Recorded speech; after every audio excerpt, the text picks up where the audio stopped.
رات کو مسلمانوں کی کتنی عیدیں ہیں؟ 2 عیدیں ہیں۔ کس نے دی ہیں؟ اللہ عز و جل نے اور اس کے رسول نے ہمیں بتائی ہیں۔ اللہ نے اہل ایمان کے لیے 2 عیدیں پسند کی۔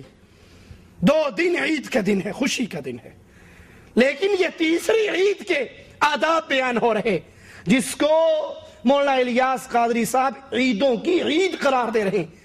یہ 2 عیدیں ہیں اور یہ تیسری ان سب کی سردار ہے۔ کہتے ہیں چاند رات کو۔ پہلی بات، لفظ عید کے معنی۔ ایک معنی ہوتے ہیں میننگ، جس کو آپ کہتے ہیں لغت کے حساب سے، ایک معنی اصطلاحی جس کو ٹرم کہتے ہیں جو رائج۔ لغت میں معنی بار بار آنے والا، آنے والی، لوٹ کر آنے والی، عود سے ہے یہ۔ دوسرے اصطلاحی معنی خوشی کے ہیں، تہوار یا خوشی کے۔ آپ علمی اردو لغت میں دیکھ لیں، دیگر لغات میں دیکھ لیں، تو عید خوشی کے موقع کو کہا جاتا ہے۔ تو میں پوچھنا چاہوں گا کہ نبی کریم صلی اللہ علیہ وسلم کی آمد سے بڑھ کر کون سی خوشی ہوگی؟ تو آپ نے یہ دیکھ لیا کہ لفظ عید کے معنی۔ اب میں ایک دوست کو کہتا ہوں یار تیری دید میرے لیے عید ہے، تو میں ایک دوست کے دیکھنے کو اتنی خوشی میں کہہ رہا ہوں کہ عید کا لفظ، تو یہ لفظ عید کہنا یہ اس معنی میں ہے کہ ہم اس کو کوئی وہ شرعی عید کے طور پر، جس طرح عید الفطر اور عید الاضحیٰ کے اس کے احکام بھی بیان ہوئے، اس میں عبادت بھی بیان ہوئی، اس کو محبت سے عید کہا جاتا ہے، عقیدت سے عید کہا جاتا ہے، اور ایسا کہنا غلط نہیں۔ ایک بات۔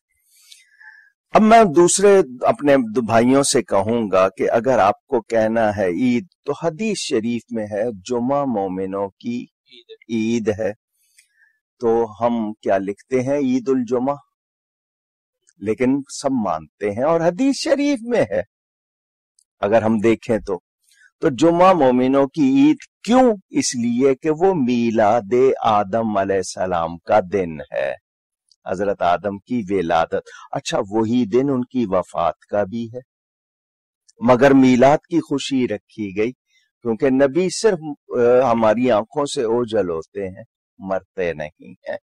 تو میلاد آدم والے دن کو عید حدیث میں کہا گیا ہے۔ اچھا، ایک یہودی نے حضرت سیدنا عمر فاروق رضی اللہ تعالی عنہ سے کہا، اور یہ حدیث سنا رہا ہوں، کہ الیوم اکملت لکم دینکم، جب یہ آیت اتری وہ یوم عرفہ تھا، حج کا دن، حج کے رکن اعظم کا دن۔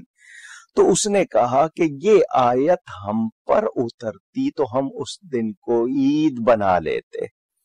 تو اس عید بنانے کا کیا مطلب ہوتا؟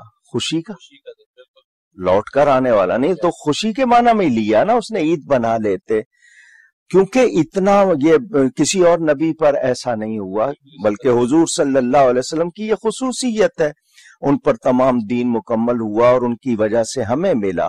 تو حضرت فاروق اعظم فرماتے ہیں ہمیں عید بنانے کی ضرورت نہیں، وہ تو آلریڈی ہماری 2 عیدیں تھیں، اس دن ہماری 2 عیدیں تھیں، ایک تو جمعہ تھا، دوسرا یوم عرفہ۔